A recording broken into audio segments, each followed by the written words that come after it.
អ្នកសង្ស័យថាអ្នកបងថ្លៃអ្នកពាក់ព័ន្ធនឹងការស្លាប់ Apple មែនហើយខ្ញុំយល់ថា Julie Chi នេះជាអ្នកបំបិតមាត់គេ អូអ្នកចង់ថា Apple ដឹងពីអត្តកម្បាំងខ្លះរបស់ Julie Chi ដូច្នេះហើយក៏ចង់សម្លាប់គេ ត្រូវហើយពីមុន Apple ប្រាប់ខ្ញុំថាគេមានឯកសាររឿងអាស្រូវខ្លះរបស់ Julie Chi ចង់លក់ឲ្យខ្ញុំក្នុងតម្លៃថ្លៃ ហេតុអីលក់ឲ្យអ្នក ខ្ញុំមិនដឹងប្រហែលជាគេដឹងថាខ្ញុំទៅភ្នែកនឹង Julie Chi ពីជាឡានហើយតែខ្ញុំមិនមែនចង់ទប់ទល់នឹងគេទេតែបើរឿងអាស្រូវទាំងនោះត្រូវឲ្យគេលក់ទៅឲ្យពួកអ្នកកាសែតវិញវានឹងប៉ះពាល់ដល់កិត្តិយសគ្រួសារឈីវពួកខ្ញុំ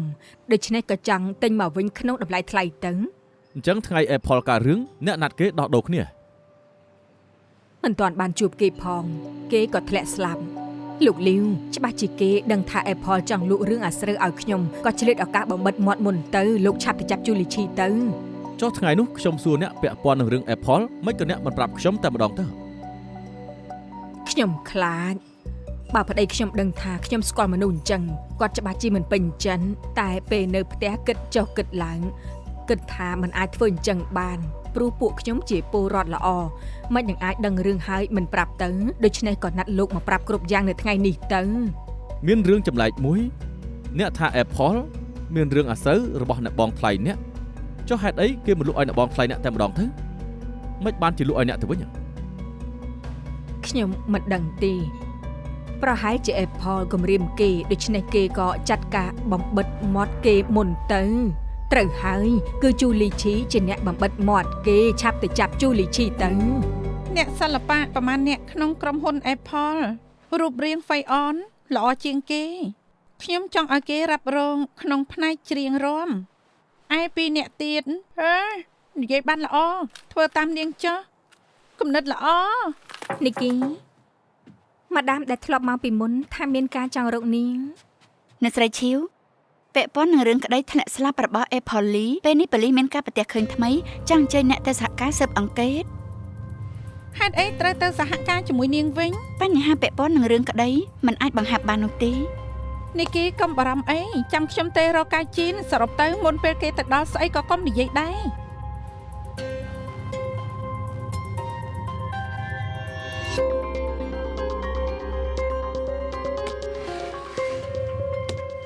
คลิปមួយនេះត្រូវបានថតចេញពីកាមេរ៉ាសុវត្ថិភាពនៅម៉ាត់ដែលនៅក្បែរអគារកើតហេតុ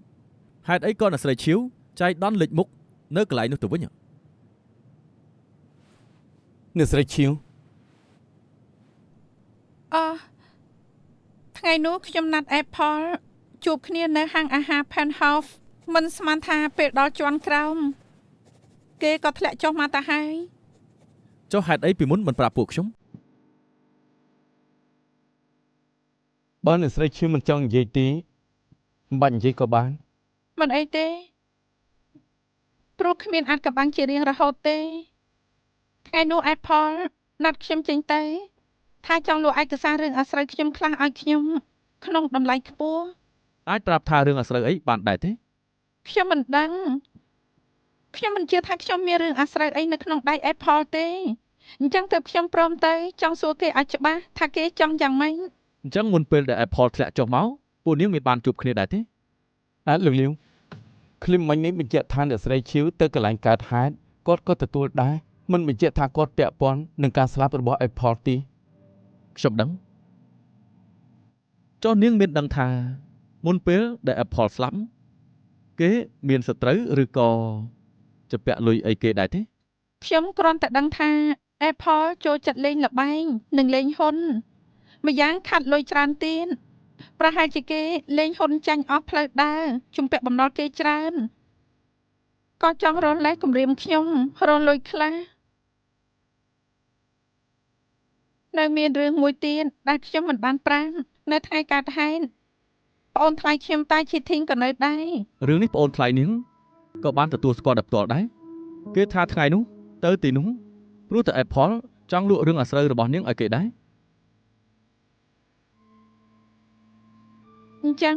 ប្រហែលប្អូនថ្លៃខ្ញុំស្មានថាខ្ញុំមានឯកសាររឿងអាស្រូវអីមែនដូច្នេះហើយទើបចង់ធ្វើបាបខ្ញុំតែខ្ញុំមិនដែលធ្វើរឿងអីផ្ដេសផ្ដាស់ពិតមែនខ្ញុំក៏ជឿថាគ្មានឯកសាររឿងអាស្រូវស្អីទាំងនោះដែរសង្ឃឹមថាលោក អាចឆាប់ស៊ើបរឿងនេះឲ្យបានច្បាស់ផ្ដល់ភាពស្អាតស្អំឲ្យខ្ញុំ បោកវិញហើយក្រែងថា Apple លូតសម្រាប់ខ្លួនឯងហីអ្វីក៏ប៉ូលីសហៅអូនទៅសហការស៊ើប មែនហើយកៅជីននេះគេមិនអីទេអេ ទុកចិត្តចុះព្រោះប៉ូលីសឃើញអ្នកស្រីឈៀវលេចមុខនៅក្នុងឃ្លីបដែលថតចេញពីកាមេរ៉ានៅម៉ាតក្បែរកន្លែងកើតហេតុដូច្នេះហើយក៏ហៅទៅសួរនាំខ្លះទៅអូនសម្លាយកមិនក៏អូន គេណាត់ខ្ញុំទៅទីនោះខ្ញុំក៏ទៅទីនោះទៅមានអីចម្លែកទៅមានអ្នកដែលមិនគួរលេចមុខក៏ទៅលេចមុខនៅទីនោះ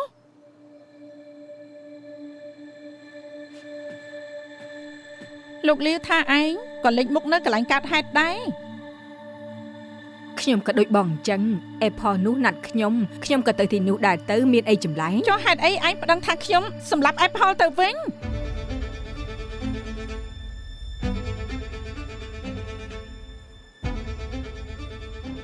ខ្ញុំគ្រាន់ធ្វើកាតព្វកិច្ចជាពលរដ្ឋល្អតើខ្ញុំប្រាប់ពីអ្វីដែលខ្ញុំបានដឹងតែប៉ុណ្ណោះមានបញ្ហាអ្វីទៅ លោកត្រាតែមីងឃើញដល់ផ្ទាល់ភ្នែកមិនអញ្ចឹងមីងមិនគួរប្រាប់ប៉ូលីសផ្ដេសផ្ដាស់ទេ ឯងប្រាថ្នាអីនិយាយនឹងយើងនីងប្រតិកម្មខ្លាំងអញ្ចឹងធ្វើអីទៅស៊ីលីរីអេខ្លួនណា ឯងនិយាយចឹងហួសហេតុណាស់ត្រូវធម្មតាឯងនឹងគេមិនត្រូវគ្នាប៉ុន្តែ រឿងធំអញ្ចឹងមិនក៏មិនពិភាក្សាជាមួយនឹងបងមុន មែនហើយអញ្ចឹងណាជាគ្រួសារតែមួយមិនគួរធ្វើអញ្ចឹងទេ គ្រូសាតែមួយហ៎ខ្ញុំមិននឹងដឹងថាពីមុនគេធ្វើអីខ្លះបើគេសម្លាប់មនុស្សមែនខ្ញុំមិនមានគ្រោះថ្នាក់ទៅហើយទេហ៎ ធម្មតាឯងទៅភ្នែកនឹងខ្ញុំយ៉ាងម៉េចក៏បានតែលើកនេះមួលបង្កាច់ថាខ្ញុំសម្លាប់មនុស្សហួសហេតុពេកទេដឹង មនុស្សកំពុងធ្វើទេវតាកំពុងមើលខ្ញុំមានមូលបង្កាច់ឬអត់បងដឹងក្នុងចិត្តច្បាស់ហើយ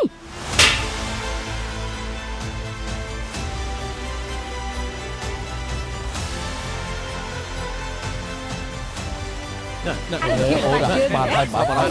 ហើយ គេមានការអប់រំមានស្អីដែលគេធ្វើមិនបានទៅ បាទខ្ញុំសម្លាប់មនុស្សមែនខ្ញុំសម្លាប់ទាំងឯងល្អ ចូលមកសម្រាប់យើងដែរទៅស្ងាត់អារម្មណ៍សិនទៅបានទេមិនថាមានរឿងអីទេពេលប៉ូលីសស៊ើបច្បាស់នឹងដឹងការពិតហើយ បានចាំមើលដល់ពេលនោះឯងបកស្រាយយ៉ាងម៉េច ហើយ អើយ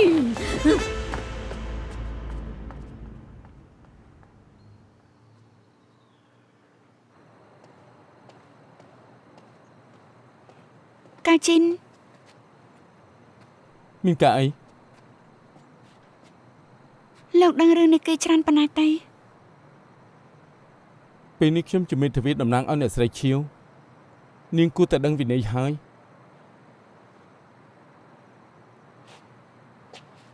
ពេលនេះខ្ញុំអាចប្រាប់នាងបានថាអ្វីដែលខ្ញុំដឹងនៅពេលនេះគឺប្រហាក់ប្រហែលនាងដែរ ចុះលោកយល់ថាការស្លាប់របស់ Apple ពាក់ព័ន្ធនឹងនិកីទេ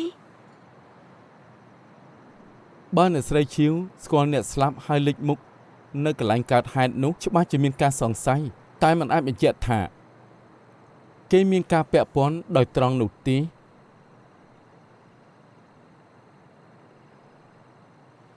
បើនាងចង់ដឹងការពិតអញ្ចឹងខ្ញុំគិតថានាងអាចទៅសួរនីគីបាន ខ្ញុំត្រូវជាអ្វីនឹង Apple ឯងក្រែងខ្ញុំប្រាប់ថា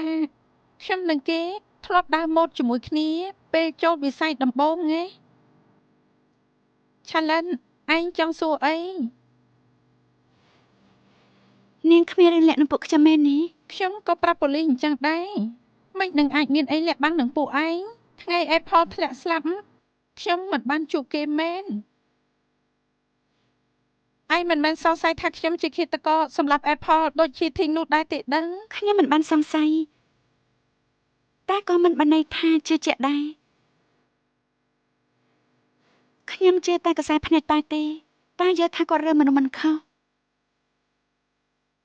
មូលហេតុដែលខ្ញុំសួរឲ្យច្បាស់គឺចង់ជួយនាងខ្ញុំមិនចង់ឲ្យមានរឿងមិនសប្បាយចិត្តកាត់ឡើងលើខ្លួននាងមិនថាយ៉ាងណាទេនាងក៏ជាម៉ាក់ខ្ញុំម្នាក់ដែរ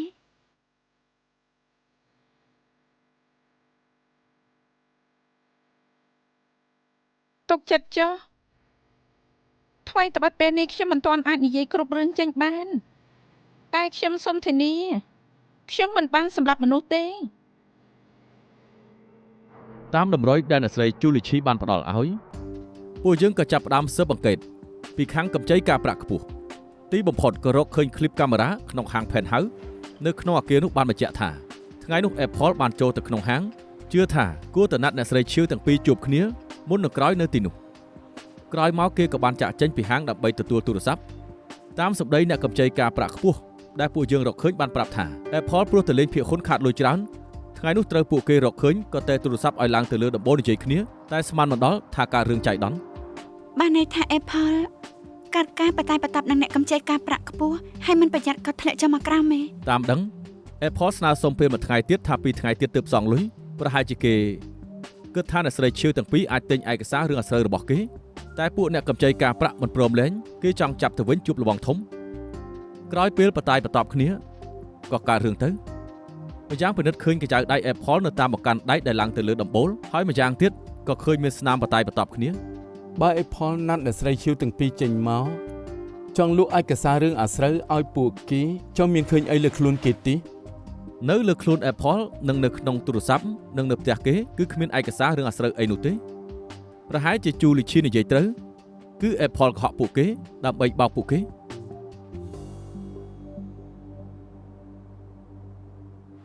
បោះ អរគុណ ហើយយ៉ាទីបំផុតដល់ការពិតហើយក្រោយភ្លៀងបែកស្រឡះហើយបោះលើកកៅអបមួយទៅបោះជុលមួយ សំខាន់គ្រប់គ្នាអស់ការសង្ស័យហើយញ៉ាំអីទៅ ហេបោះហើយមកអូនសម្លាញ់បើគេយប់នេះស្រស់ល្អណាស់ណែ ពេលនេះស្អីក៏ខ្ញុំហូបបញ្ចូលគួរតែមានអ្នកសុំទោសខ្ញុំទេដឹង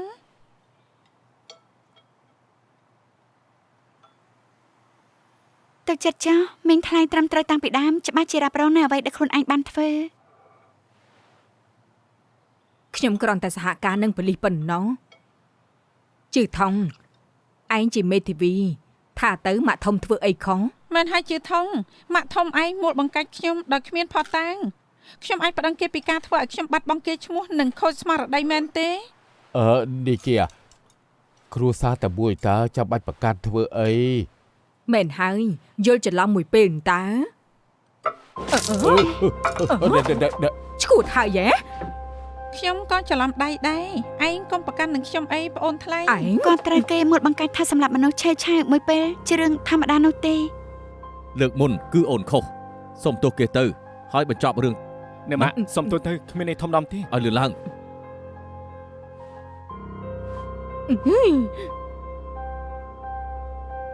សំទោស បងស្រី ហូបសណ្ដែកអស់ហើយក ុំនិយាយច្រើន ញ៉ាំបាយ យ៉ាងម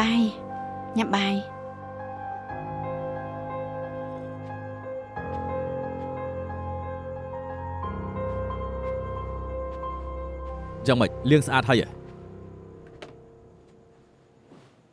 ណែឯកសាររឿងអាស្រូវទាំងអស់នោះជាស្អីក៏អូនមិនដឹងហេតុអីក៏អូនព្រមឲ្យលុយគេដល់តែ5លាន ខ្ញុំស្មានថាយករបស់ទាំងនោះបានអាចបកអាក្រាតមុខមាត់ពិតគេបានអ្នកណាទៅដឹងថាអញ្ចឹង ពេញចិត្តហើយនៅធ្វើឲ្យបងបាក់មុខអញ្ចឹងសប្បាយចិត្តអត់ បងជឿខ្ញុំទៅអេផលគេថាមានឯកសាររឿងអាស្រូវជូលីឈីមែនខ្ញុំថាពីមុនជូលីឈីច្បាស់ជាធ្វើរឿងអីផ្ដេសផ្ដាស អូនក៏មើលរឿងភាគសងសឹកច្រើនខ្លាំងពេកបានដែរអត់ឆាប់ប្រាប់បងមកគោលដៅដែលអូនរៀបការចូលគ្រួសារឈៀវគឺចង់ធ្វើឲ្យបងខឹងស្លាប់ហ៎ម្យ៉ាងទៀតបងប្រុសដក 1000 លានជួយដោះស្រាយរឿងក្រុមហ៊ុនបងមិនចង់ឲ្យចិត្តសង្ស័យអូនធ្វើឲ្យបងនិងបងប្រុសមើលមុខគ្នាលែងត្រង់ដល់ពេលនោះមិនដឹងធ្វើយ៉ាងម៉េចទេ មិនជឿក៏អត់ទៅបើថ្ងៃក្រោយមានរឿងអីកុំថាខ្ញុំមិនបានទឿនបង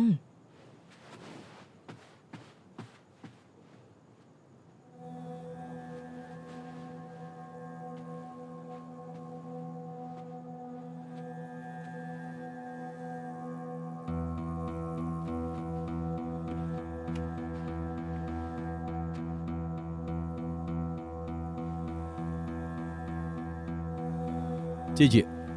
ជួយស៊ើបប្រវត្តិរបស់មនុស្សម្នាក់ឲ្យខ្ញុំ អូនសម្លាញ់ទៅហើយចោគ្រប់យ៉ាងបញ្ជាក់អស់ហើយតើប្អូនថ្លៃក៏សុំទោសអូនហើយដែរហើយនៅចង់យ៉ាងម៉េចទៀត ទុកមុខឲ្យបងទេ អ្នកណាឲ្យគេជាប្អូនថ្លៃបង បងស្រឡាញ់អូនត្រង់ចិត្តទលាយដឹងបងទៅដូរខោអាវសិនតិចទៀតកំដរអូនញ៉ាំអីពេលយប់ហើយបើភ្លេចរឿងមិនសប្បាយចិត្តចោលអូខេ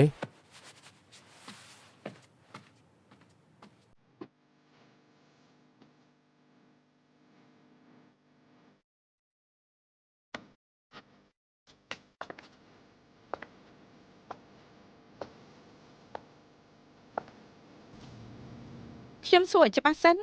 ពេលបាន5លានហើយពួកយើងដើរផ្លូវរៀងខ្លួនឡើងចម្ពាក់គ្នាហើយហ៎ ប្រកាសណាស់ខ្ញុំជាមនុស្សគោរពសន្យា ចុះរូបថន ខ្ញុំធានាថាឲ្យឯងទាំងអស់សូម្បីក្នុងទូរស័ព្ទក៏ខ្ញុំលុបចោលដែរ ម៉ាត់ណាម៉ាត់នឹងស្អែកថ្ងៃត្រង់ខ្ញុំយកលុយឲ្យ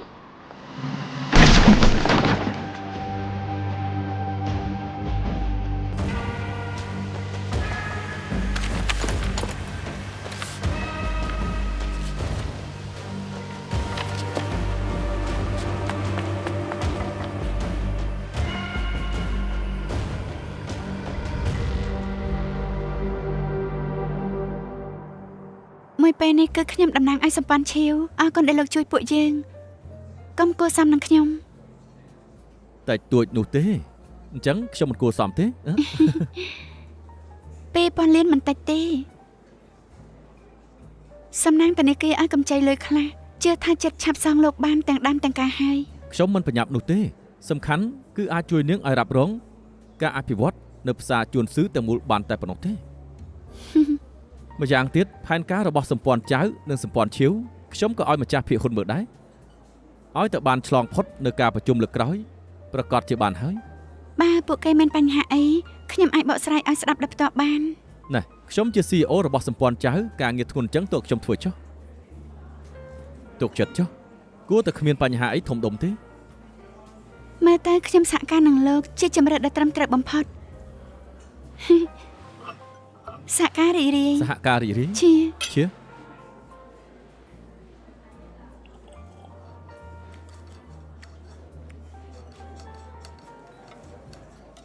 សាច់គោនាងឆ្អិនពេកហ៎ មែនហើយ បើមិនប្រកាន់ទេហូបរបស់ខ្ញុំទៅ អរគុណ កុំគួរសមអីប្រហែលជាមិញនេះចុងភៅ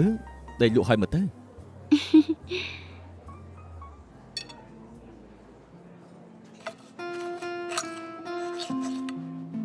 មិនញ៉ាំរសជាតិមិនអន់ទេណា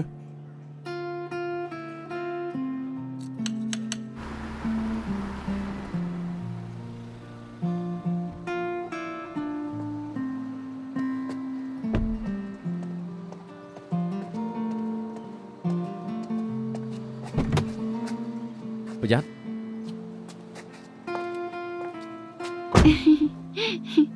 ទេបំផាត់យប់នេះខ្ញុំអាចគេលក់ស្រួលហើយអរគុណ អញ្ចឹងល្អហើយកុំគួរសមអីឆាប់សម្រាប់ទៅ រាត្រីសួស្តី រីត្រីសួស្តី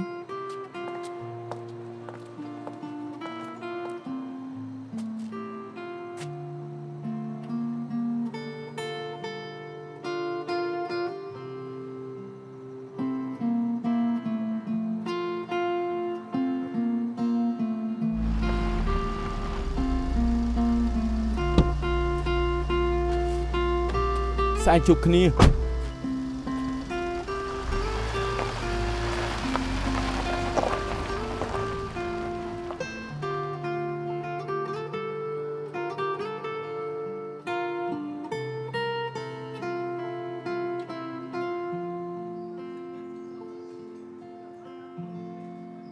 ហើយចាតកោចៅនេះថ្មីនេះល្បីឈ្មោះណាស់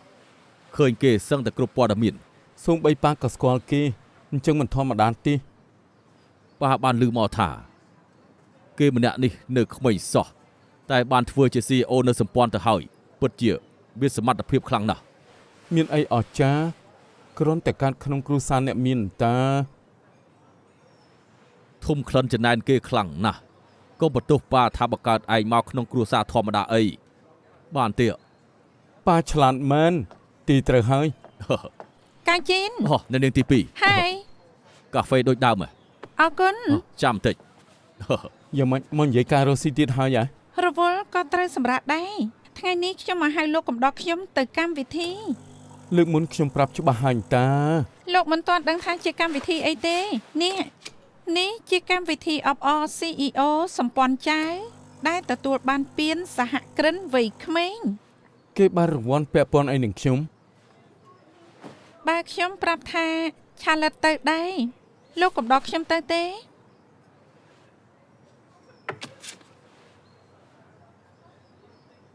ម្នាក់នេះគឺអែនសិនឡូជាប្រធានផ្នែកទូទៅនៅធនាគារកាប៉ា Hello Hello តែខ្ញុំចូលចិត្តហៅគេថាកាបូនឌីអុកស៊ីត កាបូនឌីអុកស៊ីត Say order គឺ COO វីដេអូលេងសាយតែប៉ុណ្ណោះទីណា ខ្ញុំក៏រៀនតាមគេដែរ សួស្តី សួស្តីអេនសិន ឆាលិតនាងគឺជាប្រធានស្ដីទីនៃសម្ព័ន្ធឈីវបាទថ្ងៃក្រោយនាងនឹងរីអូរួមដៃគ្នាមិនធម្មតាទេណា សង្ឃឹមថាមានថ្ងៃនោះចុះជា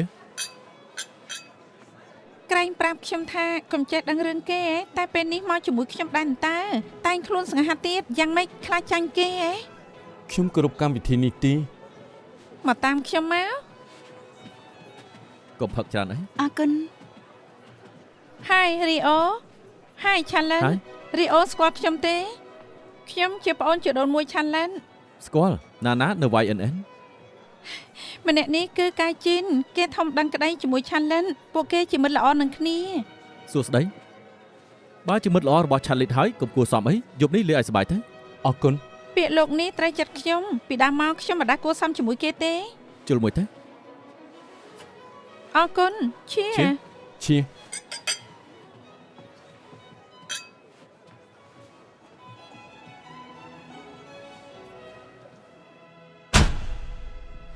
ស្វាគមន៍អ្នកទាំងអស់គ្នាមកកាន់កម្មវិធីជប់នេះអរគុណដែលផ្ដល់មុខមាត់ពេលនេះគឺសូមអបអរដល់តួឯករបស់យើងជប់នេះគឺលោករីអូដែលទទួលបានរង្វាន់សហគ្រាសវ័យក្មេងទូទាំងហុងកុង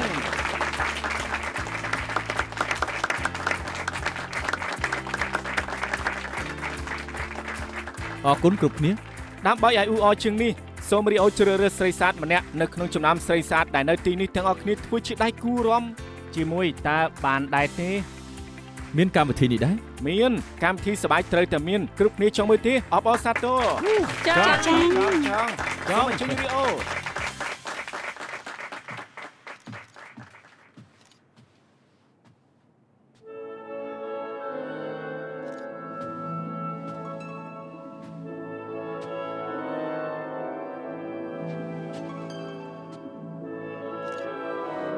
បានទេ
ម៉ា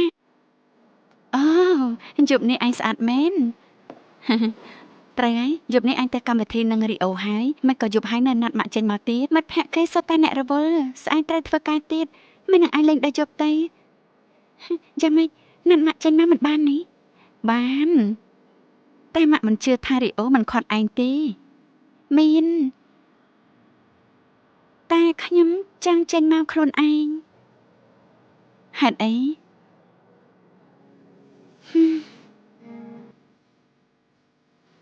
ចម្លែកណាស់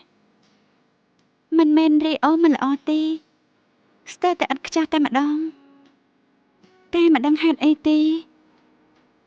ពេលនៅជាមួយគេដូចជាមានសម្ពាធអ្វីម្យ៉ាងមិនស្រួលខ្លួនដូចនៅនឹងអ្នកផ្សេងឡើយ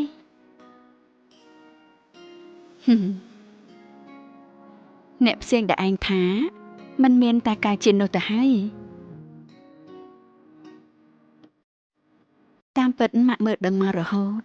ថាច្រើនឆ្នាំមុននេះឯងបំភ្លេចការជិនមិនបានរឿងស្នេហាម៉ាក់មិនចង់ចេះដឹងច្រើនទេតែសំខាន់ឯងត្រូវដឹងពីចិត្តខ្លួនឯងឲ្យច្បាស់លាស់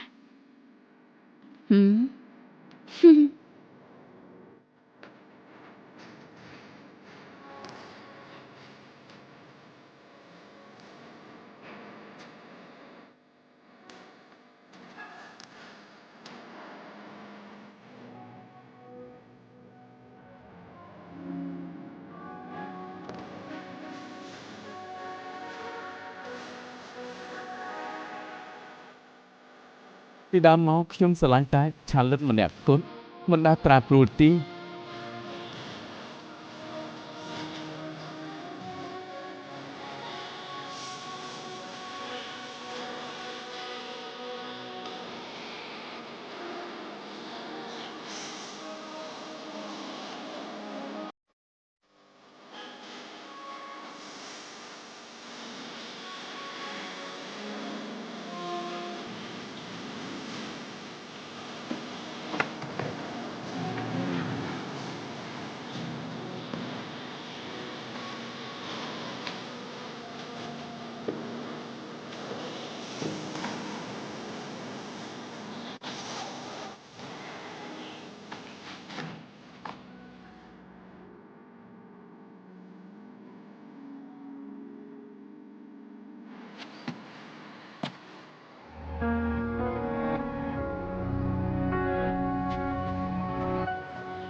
ហ៎អ្នកនាងធំ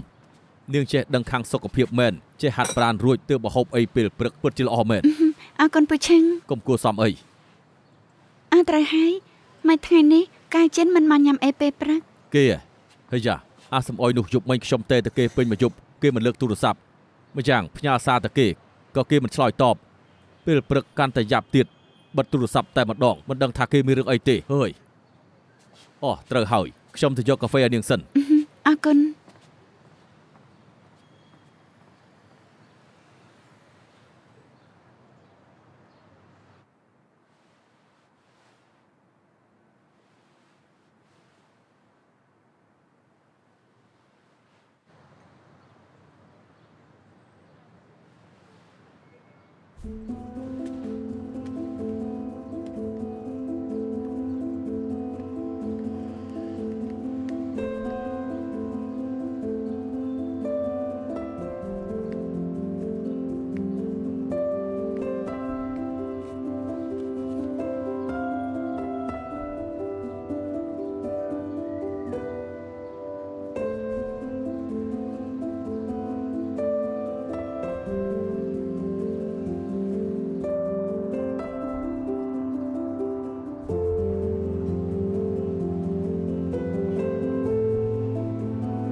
ណាណា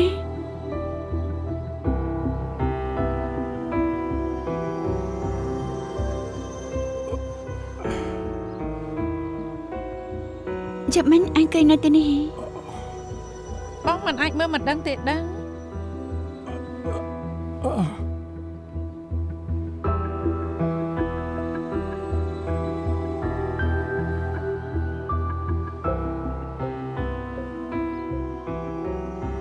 ឆាលិន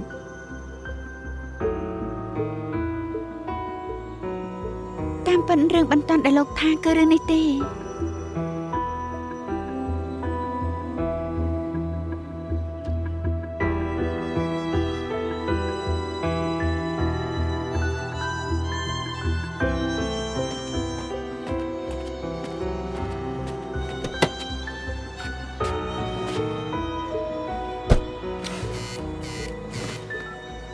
អាឡូ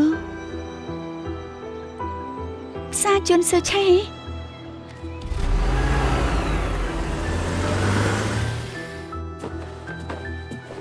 តើណា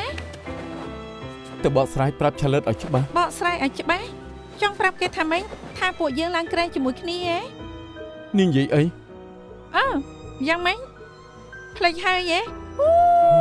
អារ៉ាផឹក អូ តែ ខេបានលេងទៀត5 10 15 លឿនឡើងផឹកយឺតមែន ទៅលេងមុខហើយ ស្វឹងហើយហ៎ កើតទេសម្រាប់សិនជិះចេញទៅចេញ អេ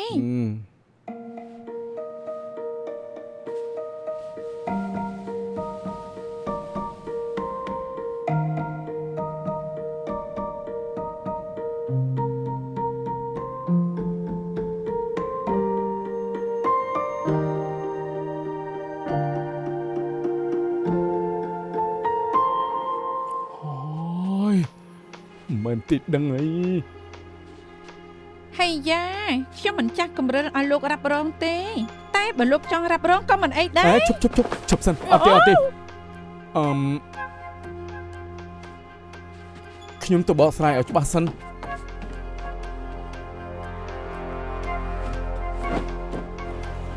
ហេតែនេះឈៀវនៅខាងនេះ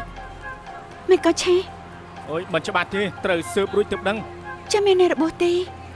គឺមានសន្តិសុខនិងបុគ្គលិកសមាតប្រមាណអ្នកពេលដែលជួយពន្លត់ភ្លើងម៉ាស៊ីនបោកគក់នៅក្នុងហាងក៏ស្រាប់តែផ្ទុះហើយពួកគេក៏របួសចូលពេទ្យទៅ ម៉ាស៊ីនបោកខោអាវ ថ្ងៃនេះផ្សារជួនស៊ឺមានអគ្គិភ័យកើតឡើងធ្វើឲ្យមានបុគ្គលិក2នាក់ស្លាប់ម្នាក់របួសធ្ងន់4នាក់ទៀតត្រូវរបួសត្រូវបញ្ជូនទៅពេទ្យពេលនេះប៉ូលីសនឹងថាអគ្គិភ័យកំពុងស៊ើបពីមូលហេតុឆេះអ្នកកាសែតបានឃើញថាជញ្ជាំងខាងក្រៅផ្សារប្រែជាខ្មៅ មិនទាំងអាចបាត់បង់ជីវិតមនុស្សទៅ ទីតាំងកើតហេតុធំក្លិនខ្លោចខ្លាំងតាមសម្ដីបុគ្គលិកផ្សារមានការរាយការណ៍ប្តឹងនៅម៉ោង 8:45 នាទីព្រឹង មានការអីខ្ញុំទើបបានដំណឹងពីមិត្តភ័ក្តិនៅខាងអគ្គិភ័យពេលភ្លើងឆេះនៅផ្សារឧបករណ៍ពន្លត់និងកដឹងរោសិតតែមានបញ្ហាមានរឿងចឹងផងដូច្នេះពួកគេសង្ស័យថាគឺប្រព័ន្ធការពារភ្លើងមានបញ្ហាហើយប្រហែលពេកហើយ ប្រព័ន្ធការពារភ្លើងនៅក្នុងផ្សារផុតកំណត់ហើយខាងអគ្គិភ័យបានដាស់តឿនលើកចុងក្រោយហើយតែពេលនេះផ្សារត្រូវប្រកល់ឲ្យឆលិតគ្រប់គ្រងហើយដូច្នេះខាងផ្នែកគ្រប់គ្រងចង់សួរបន្តិចថាគួរយកឯកសារទៅឲ្យការិយាល័យឆលិតឬអត់ បញ្ហាខ្ញុំមិនទាន់ដោះស្រាយផងមិននឹងមានពេលគ្រប់គ្រងផ្សាររលួយនោះទៅ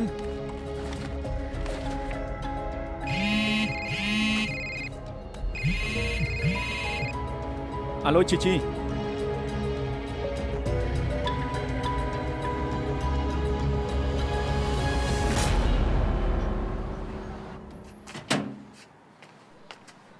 លើកនេះសយមែនទើបបើកប្រហែលថ្ងៃភ្លើងក៏ឆេះធ្វើឲ្យម៉ាស៊ីនបោកខោអាវហើយនឹងម៉ាស៊ីនសម្ងួតខ្លោចអស់មិនដឹងថាធានារ៉ាប់រងសងលុយឬអត់ទេ ទោះបីជាសងក៏អត់បានកើតដែរ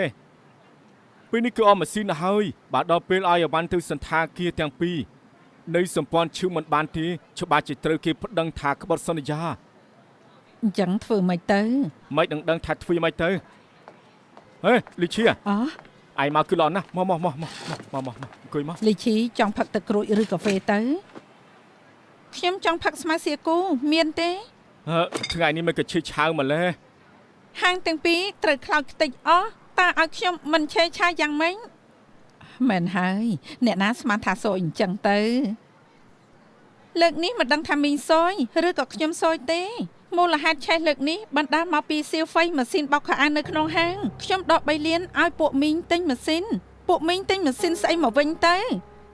បើកមិនបានប្រហែលថ្ងៃក៏កើតរឿងមិនក៏អញ្ចឹងទៅវិញមិនបានឲ្យឈ្មោះហាងនោះមកខ្ញុំនឹងដេញដោលពួកគេ ម៉ាស៊ីនគឺប្តីឯងជាអ្នកណែនាំទិញមកពីប្អូនប្រុសថ្លៃរបស់ឯងទី2 ថាម៉េចពូទិញពីប្អូនប្រុសរបស់តៃឈីធីង ច្បាស់ជាគេចង់ធ្វើបាបពូលក់ម៉ាស៊ីនខូចឲ្យពូមិនបានខ្ញុំទៅរកពួកគេកុំជេរឆាកុំជេរឆាណាមកកុំជេរឆាអីគឺចុះសិនទៅការពិតណាគឺប្រាប់លីជាឲ្យច្បាស់ទៅរឿងអីអញចេះទេដំបូងពួកយើងចង់ទិញម៉ាស៊ីនថ្មីមួយចំនួនពីប្អូនប្រុសប្អូនថ្លៃទី2ឯងមែនតែក្រោយមកព្រោះតែណែព្រោះតែអី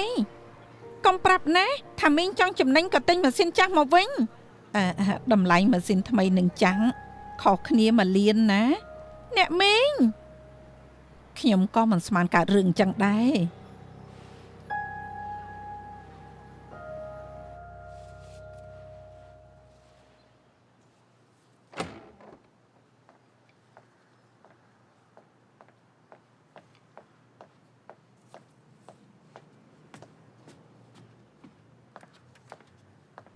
បងប្រុសអាចដឹងច្បាស់ថាម៉ាស៊ីនបោកខោអាវនិងម៉ាស៊ីនសម្ងួតចាស់នោះមានបញ្ហាតែនៅហ៊ានលក់ឲ្យពូមីងខ្ញុំទៀតពួកឯងចង់ធ្វើបាបពួកគាត់ច្បាស់ណាស់គួរឲ្យអស់សំណើចមែនពាក់ព័ន្ធអីនឹងប្អូនប្រុសខ្ញុំលើកមុនពួកយើងបានប្រាប់បងធំហើយថាឲ្យទិញម៉ាស៊ីនថ្មីអ្នកណាឲ្យពូមីងបងចង់ចំណេញក៏បដូរគំនិតភ្លាមទោះទិញឡានមួយទឹកក៏ត្រូវតែយកទៅជួសជុលហើយចាំបើកដែរពេលនេះកើតរឿងឡើងមកក៏បន្ទោសប្អូនប្រុសរបស់ខ្ញុំមិននិយាយហេតុផលមែនតើឯងធ្វើស្អីហ្នឹងទៀនកុំថាខ្ញុំមិនទឿនណាបងថ្លៃឬថាហាងនោះជួលក្រោមឈ្មោះបងក្នុងនាមជាម្ចាស់ជួលបើកើតរឿងអាចនឹងមានបញ្ហាដល់ខ្លួនខ្ញុំថាកុំចេះដឹងច្រើនល្អជាង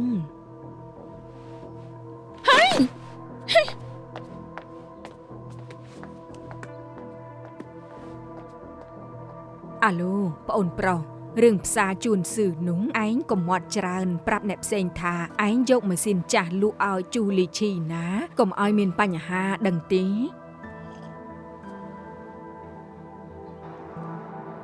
ប្រព័ន្ធទឹកនិងកណ្ដឹងនៅផ្សារមានបញ្ហាស្របពេលគ្នាខ្ញុំចង់សួរថាប្រព័ន្ធការពារនៅផ្សារមិនបានកំណត់ពេលពិនិត្យនិងជួសជុលទេណែនាងឈៀវលើកមុនពួកយើងបានផ្ដោតដំណឹងខាងអាគីភ័យថាប្រព័ន្ធការពារនៅផ្សារពួកយើងគឺហួសកំណត់មិនទាន់បានដូរនឹងជួសជុលវិញទេណាហើយខ្ញុំក៏បានជោគរឿងនេះទៅប្រាប់នាយកឈិនដែរអ្នកនាងឈៀវដោយសារតែអវ៉ាន់ជួសជុលនិងការផ្លាស់ប្ដូរលើកនេះច្រើនវាលើសពីការកំណត់របស់ពួកយើងដូច្នេះហើយខ្ញុំបានប្រាប់ទៅខាងផ្នែកគ្រប់គ្រងផ្សារឲ្យពួកគេឆាប់ពិនិត្យនិងអនុញ្ញាតហើយឆាលិតនាងក៏ដឹងដែរដើម្បីផ្សារសួនឈើគឺប្រៃអិនជាអ្នករ៉ាប់រងហើយពួកយើងក៏បានបញ្ជូនឯកសារទាំងអស់ទៅការិយាល័យប្រៃអិនដែរខ្ញុំនៅតែប្រាប់ប្រៃអិនបញ្ជូនឯកសារទាំងអស់ឲ្យនាងទៀតតែគ្មានចម្លើយទេទើបខ្ញុំចង់ដាក់ទឿនគេម្ដងទៀតស្រាប់តែផ្សារកាត់រឿងអញ្ចឹងទៅនឹងណាលោកចង់ថាប្រៃអិនដឹងរឿងនេះឆាឡែនស្ដាប់ខ្ញុំសិនថ្ងៃនោះផ្នែកគ្រប់គ្រងផ្សារទេមករកខ្ញុំឯកសារខាងអគិភ័យខ្ញុំ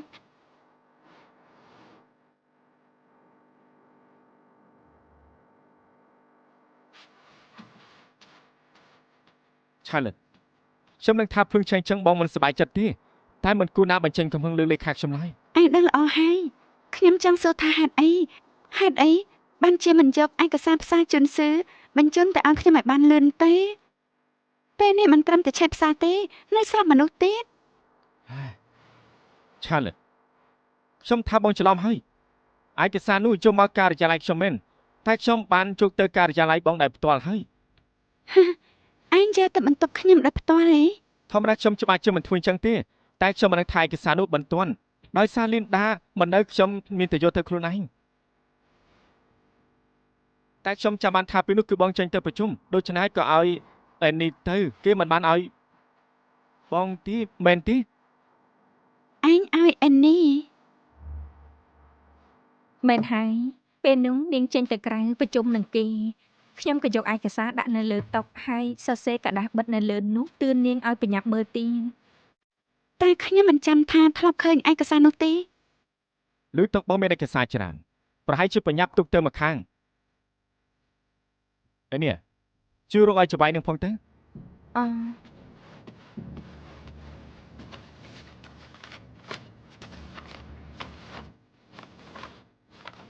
ឯកសារនេះនៅទីនេះមែន មិនក៏អញ្ចឹង បងរវល់ពេកភ្លេចរឿងធម្មតាហើយណាស់ក៏បញ្ជាក់ថាឯកសារនេះនៅកន្លែងបងគ្មានអ្វីខ្ញុំចេញទៅវិញសិនហើយត្រូវឲ្យចលិតឬថារឿងភ្លើងឆេះនោះបណ្ដាមកពីសៀវខ្វីម៉ាស៊ីនបោកគក់របស់ហាងមួយណាបើបងអាចបញ្ជាក់ថាការថែរក្សាម៉ាស៊ីននោះមានបញ្ហាអញ្ចឹងគឺអាចទម្លាក់ទំនួលខុសត្រូវឲ្យទៅខាងអ្នកជួសជុលហើយបងក៏មិនចាំបាច់រ៉ាប់រងដែរ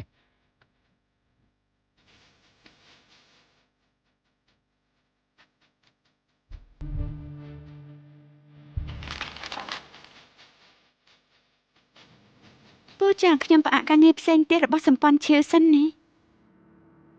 រឿងអគីភ័យដែលបានឆាបចេះផ្សារនៅលើកនេះក្រៅពីខូចខាតហើយនៅមានអ្នកស្លាប់2និងរបួស4នាក់ទៀតបើស៊ើបដឹងថាវាជាការធ្វើប្រហែសនោះវាប្រកាសជាធ្ងន់ធ្ងរអាចនឹងត្រូវខាងពាក់ព័ន្ធដេញដោលអាចនឹងប៉ះពាល់ដល់គេឈ្មោះសម្ព័ន្ធឈីវទៀតណាដោយសារតែបញ្ហាគ្រប់គ្រងនិងមុខមាត់របស់ក្រុមហ៊ុនហើយពូចង់ឯងផ្អាកការងារនៅក្នុងដៃផ្សេងសិនហើយព្យាយាមដោះស្រាយតែរឿងនេះមួយសិនលោកប៉ានិយាយត្រូវពេលក្រោយបងត្រូវមានរឿងច្បាប់ច្រើនទៀតពូបានហៅណូអែលឲ្យមកជួយហើយតាមពិតពួកយើងក៏មិនចង់ឲ្យឯងរ៉ាប់រងតែម្នាក់ឯងដែរប៉ុន្តែរឿងនេះត្រូវតែរកវិធីល្អដោះស្រាយហើយត្រូវគិតឲ្យបានច្បាស់លាស់ទើបបានណា បានពូយល់ថានេះជាវិធីល្អបំផុតហើយសម្រាប់អញ្ចឹងចុះ អូនសម្លាញ់ទុកចិត្តចោបងពិភាក្សានឹងជឿពីរួចហើយរឿងកន្លែងបោកអូននោះណាសងឲ្យពួកគេវិញទាំងអស់ម្យ៉ាងកិច្ចសន្យាពូអូននឹងពួកគេរំសាយចោលអស់ហើយអស់អីហើយណា ពួកគេនិយាយមួយម៉ាត់ក៏ដកការរកស៊ីទៅវិញទាំងអស់ច្បាស់ជាមិនអីតែខ្ញុំរវល់យូរអញ្ចឹងចុងក្រោយស្អីក៏មិនបានពេលនេះមិនទាន់ដឹងថាត្រូវសងឬអត់ផង បាទម៉ាស៊ីនបោកគក់ទាំងនោះគ្មានបញ្ហាទេអ្នកគេនាងមិនចាំបាច់ទទួលខុសត្រូវអីទេ ម៉ាស៊ីនបោកខោអាវទាំងនោះសុទ្ធតែថ្មីទាំងអស់មិននឹងអាចមានបញ្ហាបាន អញ្ចឹងល្អហើយ 你製造的錯誤不可動我腦內的噩夢都擊不退難留住的愛由他去從我餘生都不再力追